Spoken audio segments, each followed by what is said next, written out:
now by Michael Hardaway, political strategist and founder of the Hardaway Wire. His company provides political intelligence to corporations, to CEOs. He's an insider, a former communications director for the House Democratic Caucus, and Representative Hakeem Jeffries. And Michael, I want to welcome you back here to Bloomberg Sound On.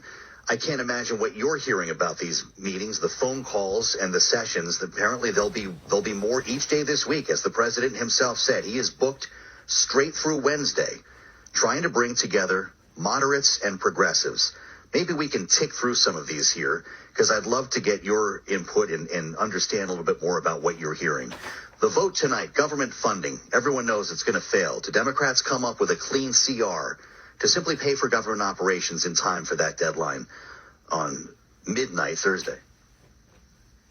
First of all, it's good to be with you again, Joe. Thank you for having me on. By all means. It's a very interesting question, because I've spent the past week talking with everyone from friends of the White House to congressional leadership. And everyone, generally speaking, is hopeful but pessimistic in terms of whether any of the three get done, be it the debt ceiling, be it the bipartisan infrastructure bill, or the reconciliation bill.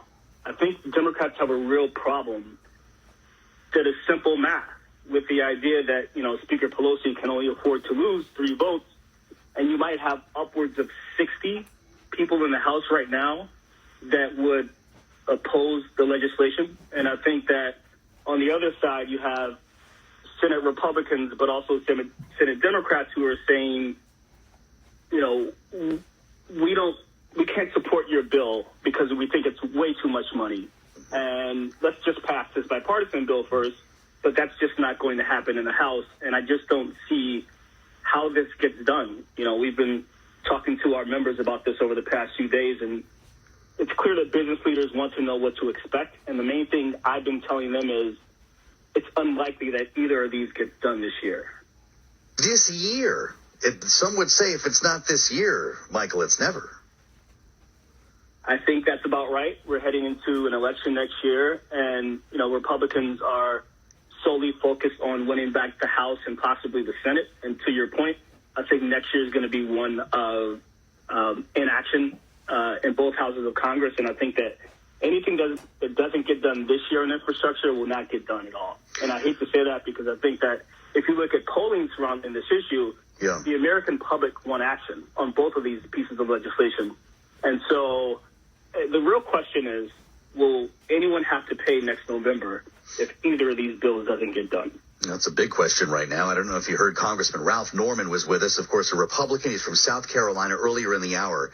He said he would vote no even on a clean CR to fund the government. Just to make sure I understand you, you don't think Democrats can necessarily get that done in time for Friday? Well, I was speaking particularly about the bipartisan bill and the reconciliation bill, but I think in terms of the CR, that's going to be tight.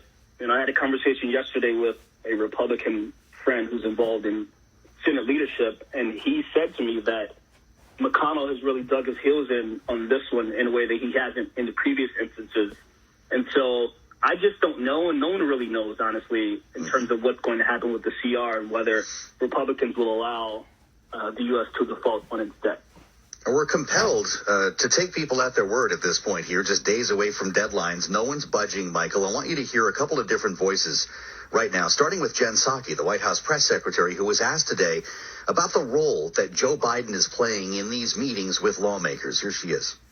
The conversations are not just about him silently listening. I can assure you all of that. He is not a wallflower. He's engaging in conversations. He's having discussions with leaders. He's looking to chart a unifying path forward. And there's a give and take and a back and forth in those conversations. Absolutely. He is not a wallflower, says the press secretary to a packed briefing room today. I want you to rewind here. Come with me to Friday, when I spoke with Representative Pramila Jayapal. This is, of course, the chair of the Progressive Caucus, who has made clear that half of her members will not vote for this infrastructure bill unless they get what they want from reconciliation. Here's what she told me. I would love to sit down with Senator Manchin, Senator Sinema, see if that can help move things along, just, for us to hear each other. And see where we are and continue the negotiations. Do you still believe half the Progressive Caucus would vote against infrastructure if it was today? Yes. Okay. then does Joe Biden need to tell Jayapal and her members, Michael, in our remaining moment here, if there's any chance in bringing them over here? I would say to you that in terms of the way this is being operated, the president and the speaker are working in partnership in that regard.